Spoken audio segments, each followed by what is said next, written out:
Yeah, let's go. Excellent. Okay, so here we'll go this way. This is Jazz. And Cher. And you are listening to Giving Up the Ghost. And come on. Woo! Ow! Ow! Ow! And the place we're in tonight, there has been a few people that have given up the ghost from what I wanted to get more stories on that third floor. Because that was kind of creepy, right? Yeah. So we are joined. Well, actually, we are joining. We got invited.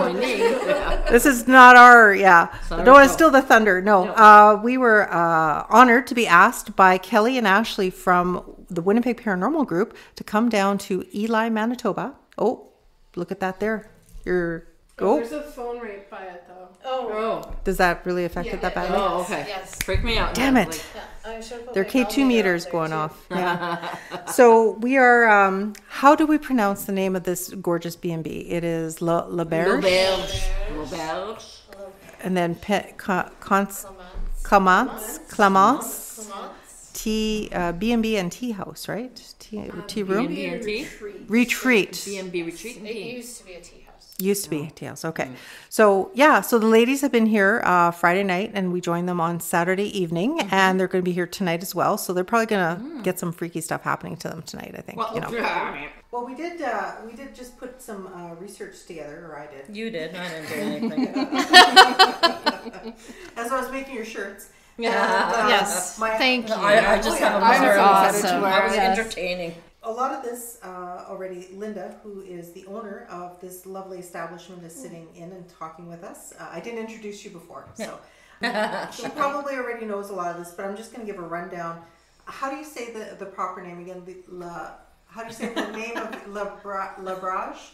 Okay. Now, I'm not French. But this is a predominantly French community. Okay, yeah. So we wanted a blend. So it's called L'Auberge. L'Auberge. L'Auberge. In brackets, in on the prairie, the English part, B&B. B&B. Auberge means in French. Oh, yeah. Okay. I didn't know that. I may have Sweet. not spelled it right. But it's got such a nice ambiance to it, you know. I like it. I think it does fit. Thanks to Margaret Kentner. Yes. Yep. So essentially, it is the former Elie Roman Catholic Convent in Elie, Manitoba, which is the REM of Cartier. It's all of a sudden I can't talk. It's like I swallowed something. It's called St. Martha's Convent at one time. Or St. Martha's, yes. Yeah, and I got that coming up here too. I've got a story on that one too. Okay, cool. I think I know the story, but we'll see how far we get. Is it 3-story? Yeah, we went up. Yeah, that's good. They don't ask you. They just write on You think that they just write what they assume, maybe, eh? Yeah. Sometimes you do have people going by taking pictures and Yeah. that. Yeah. And I see stories about us. Right. And yet I haven't had any contact with them. Oh, I hate that. Yeah. Well, you have that too? Yeah, but this is Well, a historical you know. society. People write So. like ghost stories about Winnipeg, and yet like Nobody never touches base. contacted, never Yeah. touched base. I do have the book, but do you think I can find it? Ask one of the nuns to get it for you. Ooh, Find it. There you go. Yeah. So, okay, as I stand corrected, 3-story. I was just basing on my information, but I knew it was 3-story because we were just up there. Built something. Formerly housed a Roman Catholic convent built in 1915 for the Sisters of Our Lady of the Missions. It closed between 1984 and 1985, and it is now used as a bed and breakfast. It says here, the cross on the building's roof was dismantled before it fell off, but the owners intend to restore and replace it. Is that correct? Okay. We had a lot of wind damage to the roof. Right. And there's one bedroom up there, if you notice, there's some damage on the ceiling. Yeah, okay, yeah. We had to repair it not once but twice, and really it was the cross that was causing it to leak. Right. Now, at the time, when we had this wind damage, we got it covered by insurance. They were very nice, got along with them fine. And so it was too expensive to repair around. It was better to just remove. Gotcha. Sure. Now, we come along with these young guys who thinks it's going to be very easy to remove. It ended up taking them all day. And we had a whole line of lawn chairs across at the manor. And there was a whole bunch of older Watching. people sitting out there Waiting for someone to fall. watching them, these guys, because they actually had to cut the base away from the cross. Right. Okay. The base and the cross are behind the garage, and it looks like it was plastered with a gray plaster and chicken wired. Right. From far away, it looked like a nice cross. Sure. But up close, It wasn't. it doesn't. No. Okay? Now, we had a person call us because when we bought this convent, we were actually the talk of the town. You got to remember, I was not brought up Catholic, and I was not French. Two things. 2 strikes. Two strikes against it. So people weren't really pleased with us buying this. I had a taste of one lady who had been here for all her life. She literally went up one side of me and down the other. Scathing remarks. But anyways, the cross is still around. It's at the back.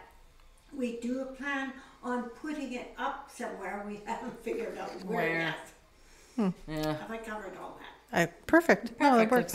Perfectly perfect. So just to give a little background, the Sisters of Our Lady of the Mission. So much has been written about the Grey Nuns and the Franciscan nuns in history books, but there's little known about the Sisters of Our Lady of the Missions and their role in the education within the province. So were they in charge do you- of the schools? you certainly may. Now, these nuns originally came from France. Okay. And of course, being a French community. Now, this town is named Elie Right. after a gentleman that was quite prominent in the pioneer of Elie. And he had children, a fair amount of children, but not enough to make a school. So they brought in other children from near areas.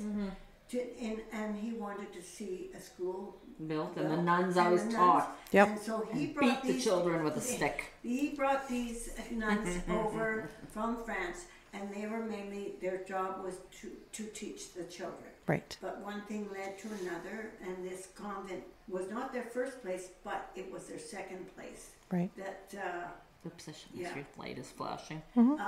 actually the there. place that they were in before. Maybe go they grab it lost and put it to here. A fire on Because we're talking about the nuns, I As think. after beat with a stick. But this will set it off. You think so? Yeah. Or Oh, put okay. a chair beside you and put it on the chair, maybe. Yeah. What's something's going off about there. Yeah, you're setting it off. Yeah. But anyways, they had a fire in their La Crèche Christmas Day or Christmas Eve. That's a solid somewhere chair, about that. And so How close that's do you think? why then they built this convent. They started building it in 1914. Wow. They moved in June 15th, 1950. Wow, that was fast. Yeah. Not messing So- around. So Linda's pretty much round up everything we've got here. So again, because the foundress of the order was Adele Euphrasie Barbier of Caen, Normandy, France. And it says on Christmas Day of 1861, the canonical erection of the What? Novatate. The what? What language am I speaking? Say what now? A conical erection? Yeah, was I? You reckon? God, I heard the same thing. I didn't see. I was like, That's what it says. I see that. I see it. That's what it says. And then it says, and the first clothing ceremony took place in Lyons, France. From that day on, the sisters have, from that day, or the K2 meters going off here. stop. They don't like, yeah. From, just so everybody knows, we have the K2 meter going off while we're talking about the nuns. So and this is what I was kind of hoping for, about like talking erections. about some of the, That's what it is. you're going to make them run and hide. Can I finish my story about the guy from the United States telling my husband that there was a ghost around coming in, and every morning he'd wake up and find the door open? Oh, Yeah, sure. Go for it. Yeah. Well, this guy was really good looking. Built like a football, like a... And the whole thing is when we talked about the nuns and him and this, we said, oh, well, you know why. That's She was why. opening the door and looking in because he was Taking a peek. That would make sense. I mean, they may be nuns, but they're also human. Like, hello. Like, you know. Yeah, exactly. That's right. We didn't put two and two together, but we did. It's like, I know where the door's open. It's actually me peeking. That's what she's telling her husband. It's the nuns peeking in on him. Yeah, that's true. So again, so just going back, so this is just like the backdrop of how the sisters of Our Lady of the Missions, how they started over in Cairns, Normandy, France. And it says, from that day on, the sisters have devoted themselves to working with the poor in practically all countries, especially in the area of education. In keeping with the zealous spirit to educate, 7 convents were established in 7 different Manitoba communities between 1899 and 1909. So there were in Brandon, established in August 24th of 1899. There was St. Rose de Lac on August 4th of 1900. St. Eustache, October 18th of 1901. L'Atelier, August 13th of 1902. Elie, August 31st of 1905. And St. Joseph, September 6th of 1909. And then also one in Winnipeg, November 5th of 1909.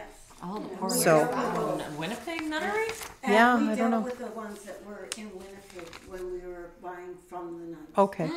Because I know the Grey Nuns are the ones that had the one in St. Francis initially. Yes, Make yes. one. Yeah. They had the ones, they were, yes. Yeah, competition. Anyway, but this was interesting. It's kind of long, but it established the convent in St. Eustache because it had a bearing on this actually parish area. It had a bearing on this convent and the church beside it. So this is where Sherry gets to read now. This is about the St. Eustache. Always. How much am I reading? Well, There's whatever more you want. history about the Saint Eustache one. There is, than yeah. is here. Yeah. But their lifestyle, the way they had things, were the same here. For sure. I Yeah. actually visited that church today.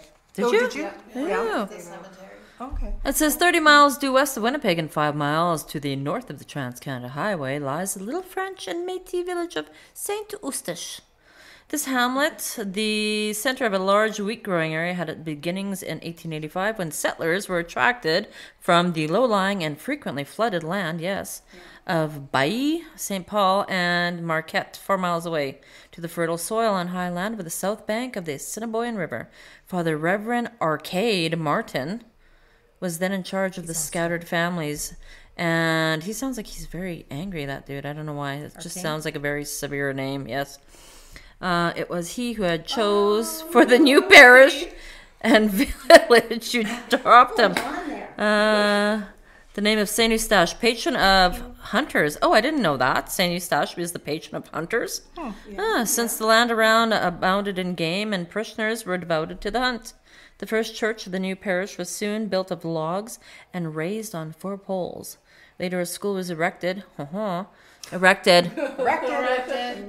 education of the children began. On October 18, 1901, 4 sisters of Our Lady of the Missions arrived in St. Eustache to take charge of the school. Some parishioners still remember the coming of the sisters, and one old gentleman was happy to relate his memoirs to those early days and the humble beginnings of this apostolate of our sisters among the children in the village of St. Eustache. His memory is still good. Oh, his memory, this gentleman. And he recalled the days of his boyhood when he loved to work around for a small house which served as a convent.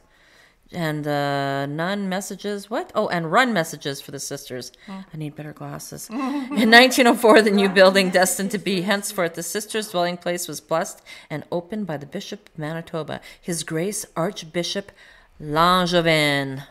It's funny when you say the bishop. Bishop, because bishops were bad in Manitoba. Oh, didn't like that. They were, though. I know. Hey, and now you said something very interesting there that caught my attention. Ooh, erected? Well, that's better than the election. Anyways, the part about running a messenger. Messengers, yes. Okay. Yeah. I have a story that tells Yeah. about that. I can imagine them just send them back and forth all the time. The whole thing is when we first moved in, there was they had a bell system on the second floor. Oh, yeah. And there was and I think the button is give her still that. there. Oh, yeah. Sorry. Nope. But when you come into the entrance here and Right. to the other entrance, there's a little button that you push. Mm-hmm. And Okay. it will send it off. Right. Okay. So we've moved in, all right, and it's about 10 o'clock at night, and all of a sudden the doorbell goes off. Pete. And so our first reaction is we run downstairs, Yeah. wondering, 10 o'clock, coming in, Yeah. whatever, and nobody's there. Ah. Okay. Now this happens one too many times, so we begin to get kind of concerned. At one time, did you ever hear of this game called Rap Gingerbread, where you would Knock and run? knock and run? Yeah. Well, we thought maybe that's what was going on. So then instead of running downstairs, we run to the chapel window and look out, see if we can find anybody running away. We went as far as trying to put sand down by the door to see if we would get any footprints. Okay. And this went on and on and on. It got to the point that when it would go off, and now it was always 10 o'clock, 2 o'clock in the morning, that time. God, 2 in So the when morning it would be would horrible. go off, it got to the point, the spirits must be knocking on the door. Yeah, you don't even bother anymore, You eh? didn't even bother. No. Now, once we got to that point, it kind of eased off. Mm-hmm. So over the next 10 years, it would do it maybe 2 or 3 times a year. Right. Since this whole flood thing, the whole thing has now been removed. So if it went off again, Oh, I'd then you'd be very really concerned. shocked if it went off But now. anyways, we had a person tell us, and that was when Margaret was around too, if Mm-hmm. I'm not mistaken. That one lady that lived in town, a French lady, Mm-hmm. said that this is how she said it was actually a messenger Oh, yeah. coming to give you a message, Right. but never made it here. Oh. And so he keeps trying to come Come and give the deliver message. his And message. that's how it was described, that this is what's happening. Yeah. So when you said that Well, yeah. about the messenger, Yeah. A runner. they never had mail she said or- that was or- a messenger yeah. that was coming, and he never made it. Well, that's sad. But the whole thing is it happened many times in the first while we lived here, Right. and got to the point where we just said, Yeah. there it goes, we're not getting Forget out of about bed it. or We're not nothing, gonna. Yeah. you know? Yeah. Huh. Did you read this part here? No, I didn't. No. Okay. You want me to read more? Sure. Okay. And then we'll flip the It page. says, as in St. Rose du Lac, Elie, L'Atelier, and St. Joseph, the sisters in Saint Eustache have always taught in the local public school. All these villages are French centers where French is spoken in the home. The public schools, however, are under the government and must follow the program of studies sent by the Department of Education in English. In order to preserve the French language among French Canadian people, a special association, the Association d'Éducation des Canadiens Français du Manitoba, has been founded, which sets its own program of studies and sends its own inspectors. Thus, the sisters have a double program to teach, and the schools are known as bilingual schools. The French program is the subject of the curriculum, even of the elementary grades. Many girls from Saint Eustache and the surrounding Catholic villages here over the years become sisters of Our Holy Lady of the Missions, and many of our first Canadian sisters have been laid to rest in the cemetery behind the present beautiful parish church. From the community room, the convent can be seen, the cross which marks their last resting place. In 1922, the Good luck with that one. Novitiate was transferred from St. Rose du Lac to Saint Eustache, where it remained until 1926, when the Sacred Heart College of Regina became the Novitiate house for the province. The overseer. Yes, the Novitiate. I don't know that word. It's not often I don't. So now this leads us into the Elie Elie. portion. Yeah. Elie Township. The township of Elie is situated only 6 miles from Saint Eustache on the Trans-Canada Highway and the Canadian National Railroad, and is, therefore, to some degree more a business centre. For many years, Elie formed a part of the parish of Saint Eustache. In 1904, a small church was erected again, There we go. There's that word. in Elie, but there was no resident priest until 1907. At the reiterated request of Archbishop Langevin, 3 sisters were sent in 1905 to take charge of the public school there for children of the district, who had received its name from the early French settler called Elie, Yep. who was anxious to provide for his children. Buried there. Yeah. Oh, in the cemetery. Is he? Mr. Eli is over he's here? in a nice, Or graveyard, I should say. It's a graveyard, yeah. But he's in the house. Oh, Oh, really? he's got his own pad. Oh, very nice. What is this? This sort of just jumps to sometimes during the night.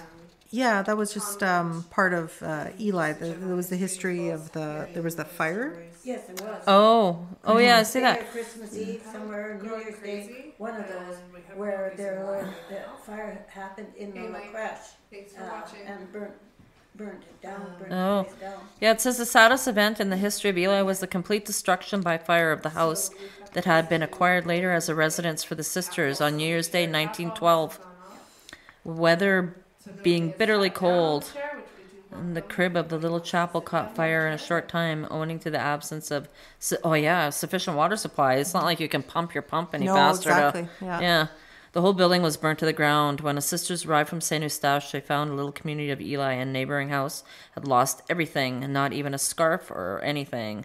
They took them at once to St. Eustache, where the sisters stayed for a week, after which they returned to the rooms they had formerly occupied in the school buildings. All the convents in the province came to help. In 1915, the present convent was erected. Yes, and we did it in 1915. Yeah. That's a lot of women to be lost without a home. So when did that start doing that? While you were... Talking Started about the before, started about the archbishop, and it never stopped. Yeah. And then it was... Langevin. It started going off shortly after you left. Yeah. Yeah, and there were comments too that I found off Facebook with regards to people that recalled the convent. There was a Mark D.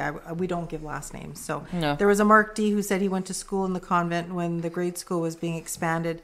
Apparently, he was the only guy with 15 girls. Oy. He said it was a very educational few months, and he still had memories of smelling liquid pledge Oh, yeah. in the convent. Yep. Another person, Teresa D., said that during the winters, her aunts used to stay at the convent. She said that they would go to school and stay at the convent during the harsh winters. She said, my dad would tell me many stories about the convent. My great-great-grandfather gave the city the land for the convent and the church. I stayed at the convent at its now A B&B. B&B. Yeah.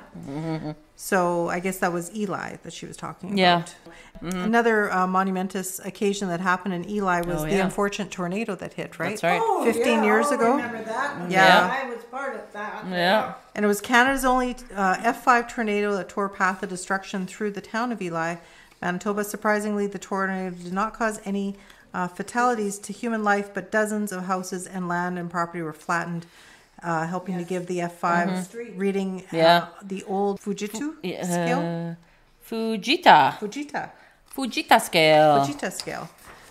So we have an article here that was written in the Winnipeg Free Press in 2011 by Bill Redikoff. Redikoff. That's who was my real estate agent. Was that name? Oh, was that it? Last name, yeah.